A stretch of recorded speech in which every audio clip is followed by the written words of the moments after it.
Since 2010, our arts-based community development nonprofit has empowered hundreds of at-risk youth, underserved school children, marginalized adults, and incarcerated people to become instruments of transformative change in their own lives.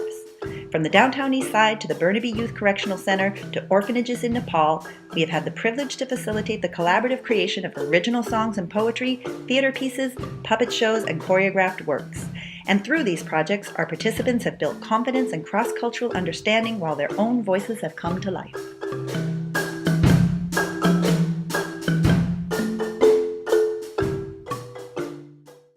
Last year, we worked with 4 very diverse Vancouver schools on a songwriting project that aligned with our federal election.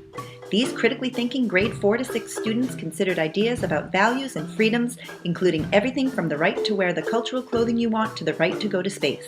And this inquiry resulted in the following poignant and animated music video. Yeah, in a world everybody gets a chance, so each of us can do our own amazing dance. We should all be free to stay up late and have parties so that we can eat a lot of salty chips and Smarties. Everybody just wants to be free. If kids rule the world, imagine how free we would be. Everybody just wants to be free. If kids rule the world, imagine how free we would be. Be kind. Be fair. Be safe. Be fair. This year, we launched our 2-year Binners Symphony project, for which we hired our city's most active recyclers through the Binners Project to collect found object instruments for use in stomp-inspired community drumming workshops throughout the city. Ultimately, the rhythms created by our participants will be incorporated into a commissioned work for brass band and percussion composed by James Maxwell, and this will be performed by professional and community musicians at the International Society of Contemporary Music Conference in Vancouver next November. In 2015, we were thrilled to be invited to lead music and puppetry projects at schools in India and Nepal. Trash Talk Recycled asked students to express their feelings about the concept of trash in our world and in our minds. Then they used found objects to make puppets and instruments for their own songs and skits. We also led this project at 3 Vancouver schools, and these global youth shared their experiences through a pen pal exchange. A 1, a 2, a 1, 2, 3, 4. If you wanna be a friend, listen how our song will end. A mean kid lies, a mean kid lies, but a true friend tells the truth. But a true friend tells the truth. A mean kid says, "Oh, mine." A mean kid says, "Oh, mine." But a friend will share with you. But a friend will share with you. Stick Together is our new youth marimba program currently run at the Burnaby Youth Correctional Center. In addition to learning to play these fun and accessible instruments, students at that facility also had the unique opportunity to build their own fleet of marimbas in the woodshop of their accredited high school. Such comprehensive involvement gave our participants a sense of authorship and a heightened sense of pride and belonging.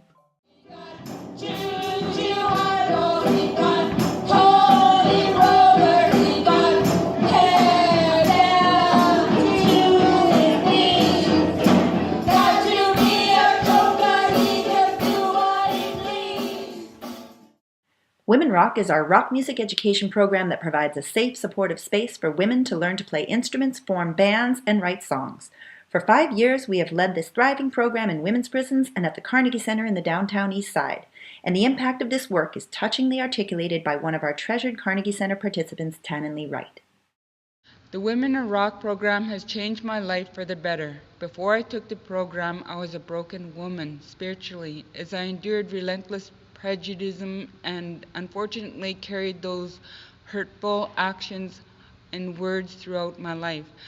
At 17, I entered a pageant, but with low self-esteem, I failed miserably in one category, music. Fast forward to me at the age of 49, I faced my fear when I entered the doors of the theater to take their program. I remember how nervous and scared I felt. When I was learning the elements of how to sing, play the drums, and strum a guitar, I felt a surge of accomplishment. My confidence was raising, and I felt so very proud of myself. I wish the program had been offered at the residential school so my people would not have had to go through the years of torment. Voice to Voice was a year-long initiative we led in partnership with the Carnegie Center's Thursdays Writing Collective and UBC. This unique collaboration began in fall 2014 when several downtown Eastside poets created a body of texts about music and transformation. Then, through workshops and interactions with 6 UBC student composers, 11 select poems were transformed into classical art songs for voice and piano. This culminated in 2 performances by UBC grad students, as well as a CBC National Radio documentary about our project, from which a moving excerpt follows.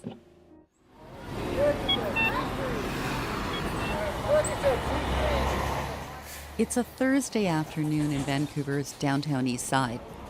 Outside the historic Carnegie Centre at the corner of Main and Hastings, some people are doing drug deals.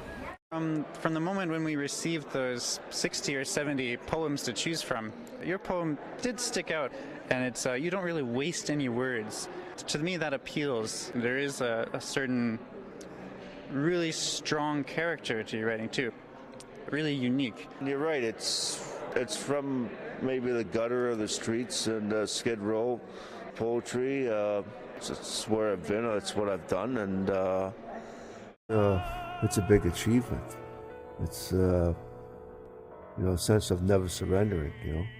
You keep on being on. Life sometimes throws you a lifesaver. And maybe writing is part of my lifesaver.